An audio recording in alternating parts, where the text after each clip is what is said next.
আসসালামু আলাইকুম বন্ধু বান্ধবীগণ, আশা করছি আপনারা সবাই ভালো আছেন। আলহামদুলিল্লাহ আমরাও কিন্তু অনেক বেশি ভালো আছি। একদম পারফেক্টলি কিভাবে পুডিং তৈরি করতে হয় সেটাই আপনাদের সাথে শেয়ার করব। আশা করছি আজকের ভিডিওটা আপনাদের অনেক বেশি ভালো লাগবে আর উপকারেও আসবে। তো ভিডিওটা না টেনে শেষ পর্যন্ত দেখতে থাকুন। আমি পুডিং তৈরি করার জন্য এখানে 1 কেজি লিকুইড মিল্ক জাল করে নিয়েছি, জাল করে ঠান্ডা করে নিয়েছি। আর 1 কেজি লিকুইড মিল্কের জন্য আমি এখানে 5টা ডিম নিয়েছি স্বাদ অনুযায়ী চিনি আর সামান্য পরিমাণে লবণ দিয়ে নিয়েছি।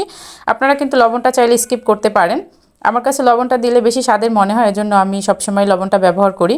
আর আমি দুধটা খুব ভালোভাবে ছেঁকে নিচ্ছি, আপনারাও ট্রাই করবেন ছেঁকে নেওয়ার জন্য, তাহলে পারফেক্ট রেজাল্ট পাবেন। আমি সবগুলো মিশ্রণ আরেকবার ছেঁকে নিচ্ছি, আপনারাও ট্রাই করবেন দুবার ছেঁকে নেওয়ার জন্য, তাহলে কিন্তু পুডিংটা বেশি পারফেক্ট হবে। আমি খুব ভালোভাবে ছেঁকে নিচ্ছি। আমি যতবারই পুডিং তৈরি করেছি প্রতিবারই খুব ভালোই হয়েছে। আমার মনে হয় আপনারা যদি প্রতিটা স্টেপ ফলো করেন তাহলে আপনাদের পুডিংয়ে কখনো ফেল হওয়ার চান্স থাকবে না।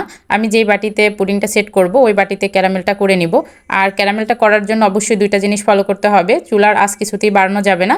আর আপনি ক্যারামেলের কালার যেটা রাখতে চান তার 1 শেড আগে তুলে নিতে হবে, তাহলে কিন্তু পারফেক্ট কালারটা পেয়ে যাবেন। এই যে দেখুন আমার ক্যারামেলটা হয়ে গেছে। এ পর্যায়ে আমি মিশ্রণটা ঢেলে দিয়েছি আর ঢাকনাটা ঢেকে নিয়েছি। আমি রাইস কুকারে পানি বসিয়ে দিয়েছিলাম, পানিতেও বলক চলে আসছে। এখন আমি ঢাকনাটা তুলে একটা স্ট্যানার বসিয়ে জাস্ট ওখানে আমি পুডিংয়ের বাটিটা বসিয়ে দিব। আমি এখন স্ট্যানারটা বসিয়ে দিচ্ছি আর স্ট্যানারের উপরে আমি পুডিংয়ের বাটিটা সেট করে দিব। সেট করে দিয়ে আমি ঢাকনা দিয়ে ঢেকে দিব। অপেক্ষা করব 25 মিনিট, একদম ঘড়ি ধরা 25 মিনিট পরে আমি কিন্তু ঢাকনাটা তুলে দিব। এই যে দেখুন আমি এখন ঢাকনাটা তুলে দিব আর পুডিংয়ের বাটিটা তুলে নিব।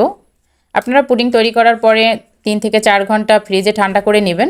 আসলে আমার ফ্রিজে ঠান্ডা করার সময় হয়নি, আমার একজন মেহমান ছিল, তার জন্য আমার তাড়াহুড়া করেই কিন্তু সার্ভ করতে হয়েছে। আমি ঢেলে নিচ্ছি। আমি ভাবছিলাম যে এক হাত দিয়ে পারবো, আসলে বাটিটা খুব বেশি গরম থাকার কারণে সেটা হয়নি। আমি 2 হাত দিয়ে তুলে নিলাম। এই যে দেখুন একদম কিন্তু পারফেক্টলি পুডিংটা তৈরি করা হয়ে গেছে। অনেক বাচ্চারা আছে যারা দুধ অথবা ডিম খেতে চায় না, তো তাদের জন্য কিন্তু পুডিং রেসিপিটা একদম বেস্ট। সেক্ষেত্রে দেখা যায় পুষ্টিগুণেও ভরপুর আর তৈরি করতে খুব একটা সময় বা খরচ কোনোটাই মনে হয় বাড়তি লাগে না। তো সেক্ষেত্রে ঝটপট বানিয়ে দেওয়া যায় আর খেতেও ভীষণ মজার হয়। এই যে দেখুন দেখতে যেরকমের সুন্দর ছিল, খেতেও কিন্তু ভীষণ ভীষণ মজার ছিল। আপনারাও ট্রাই করবেন, অবশ্যই খুব ভালো লাগবে আপনাদের কাছে। আমার কাছে কি মনে হয় জানেন, পুডিং রেসিপিটা এমন একটা রেসিপি যেটা আসলে সব বয়সের মানুষের কাছেই মনে হয় পছন্দের একটা জিনিস। আর এটা বানাতে যেহেতু খুব একটা সময় অথবা খরচ কোনোটারই দরকার হয় না, সেক্ষেত্রে একদম ঝটপট কিন্তু সকলের জন্য বানিয়ে ফেলতে পারেন। অনেক মজার অসাধারণ একটা জিনিস।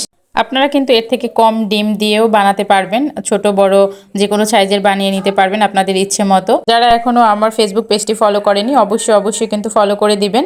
আর ভিডিওতে লাইক কমেন্ট শেয়ার করতে ভুলবেন না। দেখা হবে অন্য নতুন কোনো ভিডিওতে। এ পর্যন্ত সবাই ভালো থাকুন, সুস্থ থাকুন, সাবধানে থাকুন।